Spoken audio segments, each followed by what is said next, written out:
नमस्कार, मैं आरबी सिंह यादव और आप देख रहे हैं मेरा YouTube channel R B Singh Yadav editor. आज मैं आपके सामने कल से शुरू होने वाले नई संसद में जो विशेष सत्र बुलाया जा रहा है उसके ऊपर बात करूँगा। और आज की वार्ता का जो विषय है वो शायद कुछ नए विधेयकों को लेकर के है, जिसका खुलासा हमारे साथी और जाने माने पत्रकार देश के पुण्य प्रसून वाजपेयी को आप देखेंगे मेरे साथ। मैं उनके द्वारा जो एनालिसिस किया गया है उसकी पूरी कहानी उनकी जवानी से आपके सामने प्रस्तुत करूँगा। आप मेरे चैनल को सब्सक्राइब करें और पुण्य प्रसून वाजपेयी साहब के चैनल को भी सब्सक्राइब करें। साथ साथ वीडियो वैसे तो उनकी अपनी क्षमता लाखों में है, वो पहुंचता रहता है, लेकिन मैं चाहता हूं कि ये वीडियो आप भी मेरे ज़रिए भी लोगों तक पहुंचाने की कोशिश करें, तो इसलिए मेरे चैनल को सब्सक्राइब करें। तो मैं अब आपके सामने भाई पुण्य प्रसून वाजपेयी को लाता हूँ। दोस्तों नमस्कार। शक तो होता है इस देश के भीतर में चुनाव प्रक्रिया को लेकर, शक तो होता है जिसका इजहार बार बार तमाम राजनीतिक दलों ने किया है। यह शक का मामला सुप्रीम कोर्ट के दरवाजे पर भी पहुंचा। इस शक को लेकर चुनाव आयोग का दरवाजा भी खटखटाया गया, लेकिन बावजूद इसके शक कम नहीं हुआ। और यह शक बढ़ क्यों गया और मौजूदा वक्त में यह क्यों लगने लगा है कि चुनाव आयोग को भी अपने हाथों की कठपुतली बनाने की दिशा में मोदी सत्ता कहीं बढ़ तो नहीं चली है। क्योंकि अगर आप एक एक सीढ़ी पर चढ़ना शुरू कीजिएगा तो सबसे पहले आपके पांव तले सीबीआई नजर आएगी। सीबीआई को सुप्रीम कोर्ट ने ही तोता कहा था, लेकिन उस वक्त कौन जानता था इस देश में चीफ जस्टिस राज्यसभा में पहुंच जाएंगे रिटायर होने के चंद दिनों के बाद, और उनके जरिए जो फैसले थे वो इस देश की सत्ता को राजनीतिक तौर पर लाभ पहुंचा रहे होंगे। यह भी तो आकलन हुआ, लेकिन फिर भी शक क्यों होता है? यह शक सीबीआई से शुरू होता है तो क्या ईडी पर आकर थम जाता है? जी नहीं, ईडी पर थमता नहीं है तो क्या यह इनकम टैक्स तक आके थम जाता है?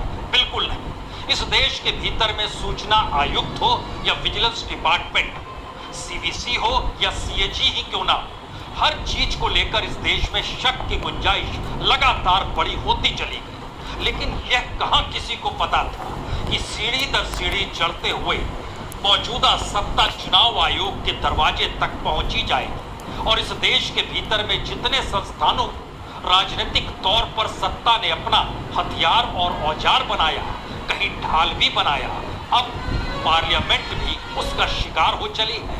राजनीतिक दलों से पूछिएगा तो कहेंगे संसद तो बहुत पहले ही इस सत्ता ने हड़प ली, जहां पर अपनी बहुमत के ताकत से संवैधानिक फैसले जो सुप्रीम कोर्ट लेती है उसे भी बदलने की राह पर निकल पड़ी। तो अगला और पहला सवाल आज का, क्या कल से जो विशेष सत्र संसद का सरकार ने बुलाया है वह सिर्फ अपने लाभालाभ को लेकर बुलाया है, या उसे डर लगने लगा है कि 2024 में वह कहीं निपट ना जाए तो उससे पहले का ताना बाना बुनने के लिए बुलाया है?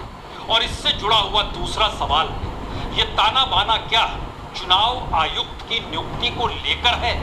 और अगर चुनाव आयुक्त की नियुक्ति जो कि सुप्रीम कोर्ट के फैसले के मुताबिक जो 3 लोग करते, उसमें एक विपक्ष का नेता होता, उसमें चीफ जस्टिस होते और प्रधानमंत्री होते, यानी सीधे नजरिए में अगर समझे कि इस देश के भीतर में कोई कहे कि तानाशाही चल रही है तो 2-1 से प्रधानमंत्री हार जाते नियुक्ति को लेकर, क्योंकि तब चीफ जस्टिस स्वतंत्रता, ट्रांसपेरेंसी इन सब को देखते, और विपक्ष बिल्कुल नहीं चाहता कि सत्ता के अनुकूल कोई सेक्रेटरी या रिटायर्ड सेक्रेटरी इस देश का चुनाव आयुक्त बने।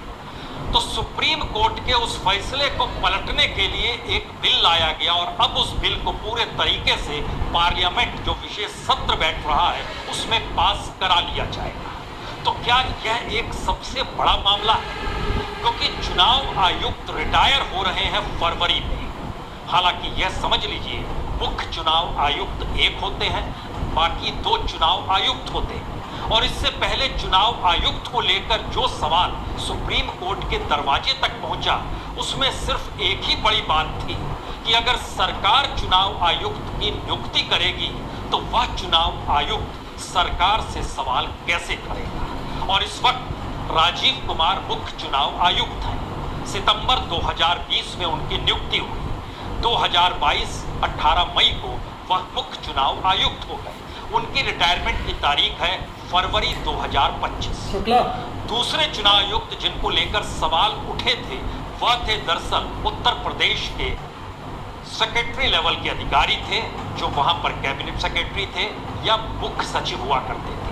और ठीक यूपी इलेक्शन से पहले अनूप चंद पांडे की जब नियुक्ति हुई तो बड़ा बवाल हुआ। कहा गया कि आप यूपी इलेक्शन के मद्देनजर उनकी नियुक्ति करने जा रहे हैं। लेकिन बात आई गई हो गई और इस बात ने तब तूल पकड़ा जब अरुण कुमार गोयल चुनाव आयुक्त के तौर पर नवंबर 2022 में नियुक्त होते हैं 21 नवंबर को। और समूचा विपक्ष और इस देश के तमाम स्वयंसेवी संगठन भी कहते हैं ये कैसे संभव है कि कोई व्यक्ति वीआरएस ले और 24 से 48 घंटे के भीतर वो इस देश का चुनाव आयुक्त बन जाए, जबकि चुनाव आयुक्त को चुनने की एक पूरी प्रक्रिया है। उसके लिए एक टीम होती है जो पूरी की पूरी कमेटी के जरिए चीजें पास करती है और आखिर में नाम प्रधानमंत्री के पास जाता है जिस पर राष्ट्रपति मोहर लगाते हैं। लेकिन जो पद बीते 5-6 महीने से खाली हो, उस पद पर उस व्यक्ति को एक झटके में बैठा दिया गया जो तुरंत वीआरएस लेके आया था। तो नया सवाल उसके अब आगे का है। सुप्रीम कोर्ट ने तो फैसला दे दिया था कि दरअसल 3 लोग नियुक्त करेंगे, उसमें एक व्यक्ति चीफ जस्टिस ऑफ इंडिया भी होंगे और एक प्रतिपक्ष के नेता होंगे और एक प्रधानमंत्री होंगे। तुरंत सरकार ने कैबिनेट बैठक बुलाई और तय किया कि दरअसल एक विधेयक लेकर आएंगे। चुनाव आयुक्तों की नियुक्ति में चीफ जस्टिस का क्या काम, और प्रधानमंत्री ही उस तीसरे शख्स को नियुक्त करेंगे जो कैबिनेट मिनिस्टर होगा, लेकिन वो प्रधानमंत्री के इशारे पर होगा। और संयोग ऐसा देखिए कि 2024 को लेकर इस देश में राजनीतिक तापमान जब बढ़ने लगा है और इसके संदेश आने लगे हैं कि मुश्किल तो मौजूदा सत्ता के साथ है, तो क्या चुनाव को अपने अनुकूल कोई सरकार करा सकती है? सामान्य तौर पर समझे तो बिल्कुल नहीं। लेकिन एक दूसरी परिस्थिति समझिए, अनूप चंद पांडे रिटायर हो रहे हैं फरवरी 2024 में। नोटिफिकेशन 2024 के चुनाव का आएगा मार्च के आखिरी हफ्ते में या अप्रैल के पहले हफ्ते में, यानी उनके आने के बाद आएगा। तारीख कौन सी होनी चाहिए, किस तरीके से रणनीति के तहत जो सत्ता के अनुकूल हो, वह कितने फेज में चुनाव हो, किस राज्य का नंबर कब आना चाहिए, ये तमाम चीजें बड़ी मायने रखती हैं। क्योंकि चुनाव प्रचार किसी भी राजनीतिक दल के लिए नोटिफिकेशन जारी होने के बाद चुनाव की तारीखों के अनुसार होता है और इस देश के भीतर में एक दिन में तो चुनाव हो नहीं पाता है, कई फेजेस में होता है। 5 या 6 फेज में ये चुनाव होते हैं क्योंकि सुरक्षा बंदोबस्त करना पड़ता है, अर्धसैनिक बलों की आवाजाही समूचे देश में चलती है। और अगर कोई सत्ता को यह सहूलियत मिल जाए कि आप अपने अनुसार तारीख तय कीजिए, हम चुनाव का ऐलान कर देंगे, ये पहली सहूलियत मिल जाए। दूसरी सहूलियत मिल जाए कि हम जो भी करेंगे, यानी राजनीतिक तौर पर प्रचार के जो भी हथकंडे अपनाएंगे, उस पर कोई उंगली चुनाव आयोग नहीं उठाएगा। विपक्ष अगर उठाएगा तो चुनाव आयोग उसे खारिज कर देगा और उसका कोई मतलब बचेगा नहीं, यानी ये दूसरी सुविधा हो गई। तीसरी सुविधा इस दौर में जो ट्रांसपेरेंसी चुनाव को लेकर होती है और कहा जाता है बड़े ही स्वतंत्र चुनाव होते हैं और इसके दायरे में हर राजनीतिक दल को बराबर की ताकत मिलती है और बराबर तरीके से चुनाव प्रचार करने के अलग अलग मंच भी बराबर तौर पे मिलते हैं। लेकिन अगर उसमें भी हेरफेर हो गया और सत्ता के अनुकूल स्थिति है तो फिर क्या किया जाएगा? और यही सवाल जब अरुण कुमार गोयल की नियुक्ति हो रही थी तो सुप्रीम कोर्ट ने उठाया था। कैसे कोई व्यक्ति किसी की नियुक्ति करे और उस व्यक्ति से वो नियुक्त हुआ शख्स सवाल करे, इम्पॉसिबल। सरकार के पास इसका कोई जवाब नहीं था, सिवाय इसके सरकार का कहना था नियम कायदों का पालन किया जा रहा है, प्रोटोकॉल अपने तौर पर जो कहता है उसी अनुसार चुनाव आयोग चलता है। लेकिन बहरहाल फरवरी में इस देश को नया चुनाव आयुक्त मिलने वाला है क्योंकि अनूप चंद पांडे रिटायर हो रहे हैं। उनके बदले जो भी शख्स आएगा और इसके बाद भारत ये देश अपना, यहाँ की हर चीज अपनी, फिर यहाँ उगने वाले अच्छे एप्पल्स, मैंगो, स्पाइसेस। याची सिल्क और चाय क्यों हम भारतीयों को ही बड़ी मुश्किल से मिल पाते हैं। पर मैनकाइंड फार्मा में हमारा मानना है कि एक अच्छी चीज हर एक इंडियन को मिलनी चाहिए। इसीलिए हम लेकर आए हैं वो दवाइयाँ जिनकी एपीआई क्वालिटी डीएमएफ जैसी है। 2024 के चुनाव को लेकर जो तमाम राजनीतिक दल जो भी सवाल उठाएंगे, उन सवालों का जवाब चुनाव आयोग के जरिए सर्वसम्मति से निकलना चाहिए। यानी 3-0 का रेट हमेशा होना चाहिए। यानी मुख्य चुनाव आयुक्त और बाकी दोनों चुनाव आयुक्त भी एक सुर में नजर आने चाहिए, अन्यथा बड़े राजनीतिक सवाल इस देश के भीतर हो जाते हैं। तो जो अब तीसरा शख्स निकल कर आएगा चुनाव आयुक्त के तौर पर, किसी को नहीं पता है वो कौन होगा, क्योंकि चुनाव की प्रक्रिया इस दौर में जो कहती है वो बहुत साफ तौर पर कहती है कि एक 40 सदस्यों की एक पूरी लिस्ट बनाई जाती है और उस लिस्ट को बनाने के बाद सर्च कमेटी को उसको सौंपा जाता है। सर्च कमेटी कौन में शामिल होता है, उसके लीडर कौन होते हैं? उसके लीडर होते हैं कैबिनेट सेक्रेटरी रैंक का कोई अधिकारी, और इसके अलावे 2 अन्य सेक्रेटरी होते हैं। और संयोग देखिए, इस दौर में कैबिनेट सेक्रेटरी भी सरकार के एक्सटेंशन पर है। कई सेक्रेटरी इस दौर में सरकार के एक्सटेंशन पर काम कर रहा है, यानी उन्हें रिटायर हो जाना चाहिए था, लेकिन वो अभी भी मौजूद नहीं। तो इस देश के भीतर में चाहे ईडी का जिक्र हो, चाहे सीबीआई का जिक्र हो, चाहे सीएजी का जिक्र हो, चाहे सीबीसी का जिक्र हो, आप अगर ध्यान दीजिएगा तो सरकार सबकी नियुक्ति करती है और सबकी नियुक्ति के बाद इन संस्थानों के भीतर से सरकार को लेकर कोई सवाल कभी उठ नहीं पाता। लेकिन यह सवाल तो आगे का है, यह तो इस देश के लोकतंत्र से जुड़ा है, इस देश के भीतर में चुनाव से जुड़ा है। और ठीक नोटिफिकेशन के लगभग 1.5-2 महीने पहले, या कहें 1.5 महीने पहले ही एक नए चुनाव आयुक्त की नियुक्ति सरकार करेगी। और सरकार अगर नहीं करती, और जरा एक क्षण के लिए सोच लीजिए कि फरवरी में चुनाव आयुक्त की नियुक्ति होनी है और उसमें प्रतिपक्ष के नेता की मौजूदगी, चाहे वो अधीर रंजन चौधरी हो, चाहे मल्लिकार्जुन खड़गे हो, कोई एक शख्स बैठे, दूसरी तरफ प्रधानमंत्री बैठे और तीसरी तरफ चीफ जस्टिस ऑफ इंडिया बैठे हो, तो क्या सरकार की मनमर्जी चल पाती? बिल्कुल नहीं चल पाती। जो चुनाव आयुक्त होता वो क्या निष्पक्ष होता? एक हद तक कोई भी कह सकता है हाँ, 3 धाराएं मिलकर एक ऐसे कॉन्स्टिट्यूशनल पोस्ट पे व्यक्ति को नियुक्त कर रही है जो कि एक लिहाज से मान्यता प्राप्त और कॉन्स्टिट्यूशनल स्वायत्तता को लिए हुए शख्स है, तो गड़बड़ी होनी नहीं चाहिए। तो गड़बड़ी फिर कहां से शुरू हुई? फिर शुरू हुई सरकार ने कहा हम ही तय करेंगे कौन होगा चुनाव आयुक्त, और संयोग से 2024 से पहले हमें एक चुनाव आयुक्त की नियुक्ति करनी है। तो क्या संसद सत्र का पूरा खांचा जो रचा बसाया गया और बताया गया कि हम दरअसल इसलिए संसद सत्र को बुला रहे क्योंकि हमारे जहन में एक नहीं 4 विधेयक है, बाकी 3 विधेयकों के बारे में मत पूछिए, वो कल से आपके सामने आई जाएंगे। जानकारी हमें भी है, लेकिन उसका मतलब बताना सिर्फ इतना है कि एक इस बिल को अगर निकाल दीजिए तो बाकी 3 बिलों को आप ध्यान ही नहीं देंगे। लेकिन एक बिल के आसरे बाकी 3 पिलर आपने 3 बिलों के और खड़े कर दिए और उसके बाद कहा कि हम संसद में चर्चा करेंगे भारत की उपलब्धियों को लेकर, 75 बरस को लेकर, इस दौर को लेकर, दुनिया में भारत की पहचान को लेकर, भारत की अर्थनीति में कितना बड़ी छलांग भारत ने लगाई है, सबको लेकर चर्चा होगी। तब कोई भी सवाल इस दौर में संसद के भीतर क्या ये पूछ पाएगा कि प्रधानमंत्री इस दौर में मणिपुर पर खामोश क्यों थे? प्रधानमंत्री इस देश में दुनिया के सबसे बड़े कॉरपोरेट रैकेट जो हिडेनबर्ग रिपोर्ट के बाद आई, उस पर खामोशी उन्होंने क्यों बरती? क्या कोई पूछ पाएगा इस देश के भीतर में अंतर्राष्ट्रीय महिला पहलवानों के साथ क्या कुछ हुआ और उसमें एक बीजेपी का सांसद था, लेकिन प्रधानमंत्री खामोश क्यों रहे? कोई पूछ पाएगा इस देश में महंगाई का आलम क्या हो चला है, बेरोजगारी की स्थिति क्या है? पूछ पाएगा कोई कि इस दौर में पीपीएफ का पैसा भी लोग निकाल रहे हैं कि जिंदगी पटरी पर कम से कम आ जाए, तो जो उनकी रोटी के लिए भटकना ना पड़े? इस दौर में कोई पूछेगा डिग्रीधारी युवाओं की स्थिति क्या है? नहीं पूछेगा। हम उल्लास, उत्साह और उपलब्धियों के साथ इस संसद की नई इमारत के भीतर एक खास मुहूर्त वाले दिन एक शानदार तरीके से जश्न में भारत के लोकतंत्र को तब्दील करेंगे।